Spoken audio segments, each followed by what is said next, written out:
கர்த்தாவே, என் வார்த்தைகளுக்கு செவிகொடும், என் தியானத்தை கவனியும். சங்கீதம் 5 சாட்சிகளின் சாட்சி பகுதியில் இன்று நாம் பார்ப்பவிருப்பது ஸ்தேவான் துணிந்தவருக்கு துக்கமில்லை. ஒரு கிறிஸ்தவனை அழித்தால் 1000 கிறிஸ்தவர்கள் எழும்புவார்கள் என்பதற்கு சாட்சியாக விளங்குபவரே ஸ்தேவான். கிறிஸ்தவ உலகின் முதல் இரத்த சாட்சி இவர். அன்று முதல் இன்று வரை தங்களையே இரத்த சாட்சிகளாக அர்ப்பணிப்போர் எண்ணிக்கைக்கு அடங்காதவர்கள். இரத்த சாட்சிகளின் முன்னோடி என்று இவரை அழைத்தால் அது சால பொருந்தும். இவர் கிரேக்க மொழி பேசும் ஒரு யூதர். ஸ்தேவான் என்றால் முடி அல்லது கிரீடம் என்பது பொருள். பெயருக்கேற்றாற் போல கிறிஸ்துவிடமிருந்து தனது மரணத்தின் மூலம் கிரீடத்தை பெற்றவர். எருசலேம் சபையில் செல்வாக்கு பெற்றவர். பந்தி விசாரணை செய்வதற்காக நியமிக்கப்பட்ட 7 பேரில் முதன்மையானவர். கிரேக்க விதவைகளுக்கு அன்றாட உணவை கவனிக்கும் பணியை செய்து வந்தவர்.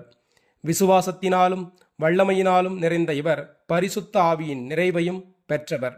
ஆண்டவரிடமிருந்து அற்புத அடையாளங்களை செய்யும் வரத்தினையும் பெற்றிருந்தார். கிரேக்க மொழி பேசும் யூதருடைய ஆலயங்களில் இயேசுவே மேசியா என்பதை ஆணித்தரமாக எடுத்து கூறியதால் யூதர்களின் வெறுப்புக்கு ஆளானார். எனினும் தைரியத்தோடு கிறிஸ்துவின் நற்செய்தியை பிரசங்கித்தார். பரிசுத்த ஸ்தலத்துக்கும் வேத பிரமாணத்துக்கும் விரோதமாக தூஷணம் பேசுகிறார் என்று குற்றம் சாட்டப்பட்டார். எனவே ஆலோசனை சங்கத்தாரின் முன்பு நிறுத்தவும் பட்டார். ஸ்தேவானின் பதில்களால் எதிரிகள் ஆச்சரியமும் ஆத்திரமும் கொண்டனர். பல்லை கடித்தனர், பலவந்தம் பண்ண துடித்தனர். ஆனால் ஸ்தேவானோ தேவதூதனைப் போல் காட்சியளித்தார்.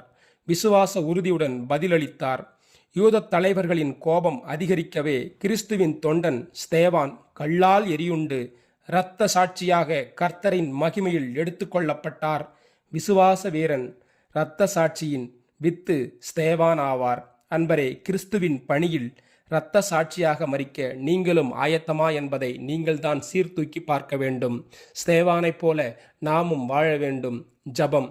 எங்களை அளவில்லாமல் நேசிக்கிற அன்பு தகப்பனே, ஒருவராய் பெரிய அதிசயங்களை செய்கிறவரே, ஸ்தேவானோடு இருந்தது போல அப்பா எங்கள் ஒவ்வொருவரோடும் கூட இரும் ஆண்டவரே.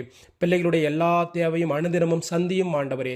ஒவ்வொரு பிள்ளைகளுடைய குடும்பத்திலும் மாவும் எண்ணெயும் அப்பா குறையாமல் காத்து கொள்வீராக தகப்பனே. செய்கிற வேலையை ஆசீர்வதித்து பலப்படுத்தும் ஆண்டவரே. தொழில்களை ஆசீர்வதித்து பலப்படுத்தும் ஆண்டவரே. அப்பா, ஒவ்வொரு பிள்ளைகளையும் உச்சந்தலை முதல் உள்ளங்கால் வரை எந்த ஒரு நோய் நொடியும் அணுகாமல் காத்துக்கொள்வீராக தகப்பனே. கடன் பிரச்சனையிலிருந்து அப்பா, பொல்லாத பிசாசுகளின் பிரச்சனையிலிருந்து விடுதலை கொடுப்பீராக தகப்பனே. இயேசுவின் நாமத்தில் செபிக்கிறோம். ஜபம் கேளு ஜீவனுள்ள நல்ல பிதாவே. ஆமேன்.